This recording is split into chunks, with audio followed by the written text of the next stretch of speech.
January 7th, 2014. We're looking at Earth-facing images from LASCO C3, guys, in the blue image. A couple of things happening here. In the earlier part of the day, we had the M7.2, and then this afternoon we had the X flare. Now, what's happening, you see Mercury in the bottom going left, Venus in the top coming in, and it will have a slightly upward angle because it's not exactly parallel with our ecliptic. It has an upward tilt. Now, there's something interesting about that shot in that alignment as we saw that flare come out. Here again, 1824 this afternoon is when the satellite started picking it up. It's a stereo ahead. There's your flare. But on that alignment that you saw with Mercury and Venus, remember that was Earth-facing satellite. So Earth's in that alignment and Jupiter's behind us.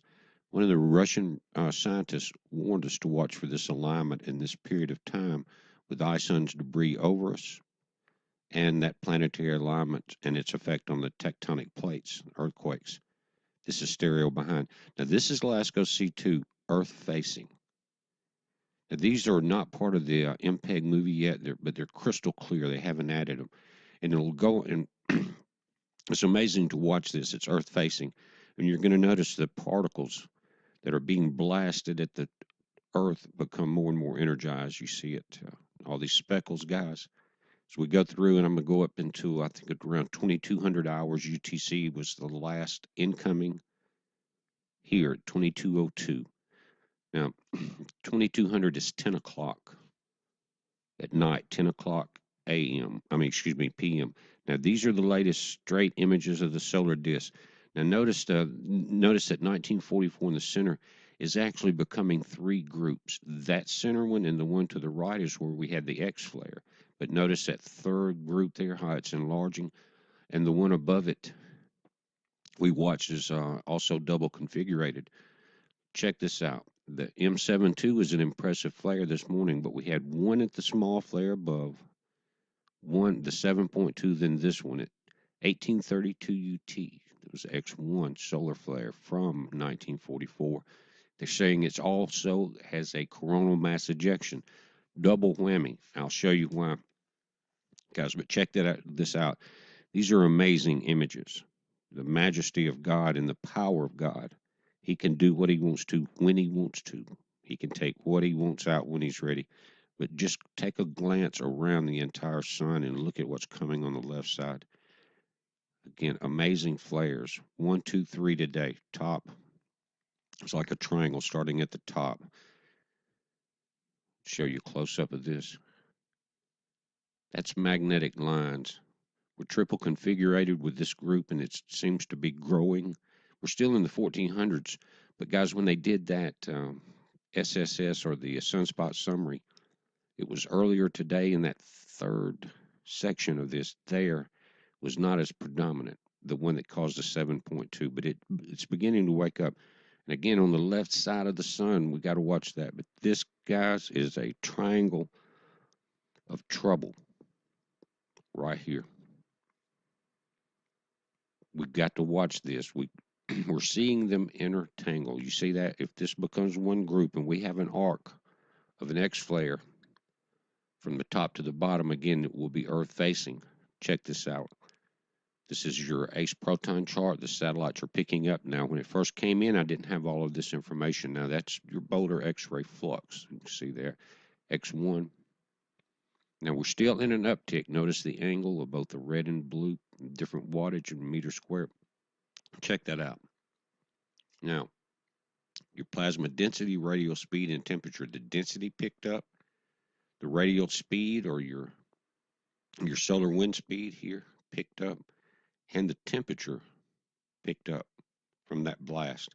Now, guys, the tracker on our Enlil solar wind predictor, check this out, guys.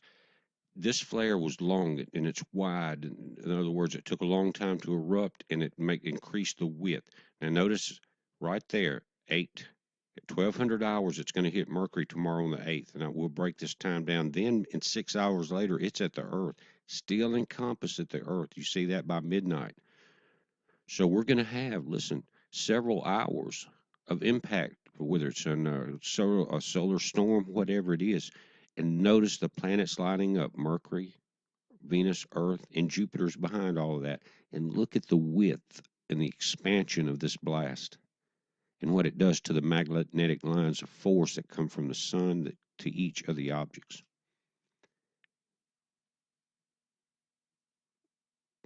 Very strong blast. You can pause this, guys, and check out those times.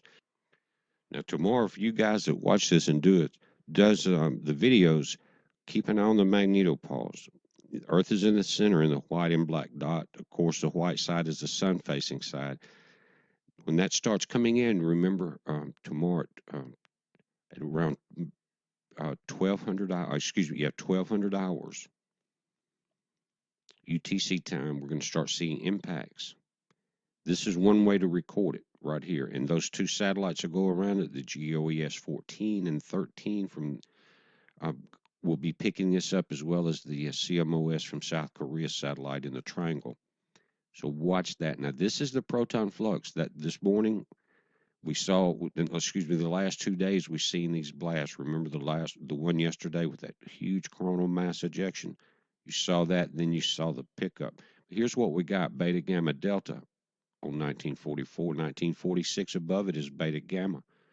40% chance of X flares just from 44. Overall, 50% chance of X flares. Strong. Now here's that alignment: Mercury, Venus, the Earth, the moon's there to the left. And as I back this out, you'll see that Jupiter's here. Now, again, a Russian scientist had mentioned this and during this time to watch it. And I remember years ago reading about Edgar Cayce and some of the things they talked about tectonic plates and planetary alignments. Now, notice today's date, the 7th, 8th.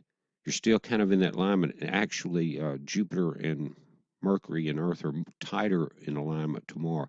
If there's a magnetic gravitational connection that would put any additional force on the tectonic plates of the Earth, everything's under pressure, we know, from the X flare, from the volcanic activity, the tilt of the Earth. The stress is there. The Earth is moaning and groaning.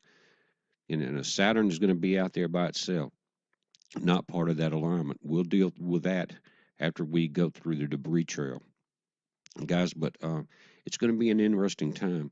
Again, tomorrow in the morning, a.m., I'll have a video up with the latest on the arrival time. A lot of times when you see that the flare tracker, it could be a plus or minus 7 hours on the estimated time of arrival. But that thing's moving fast. So watch the magnetopause and watch the earthquakes. Heads up, be safe.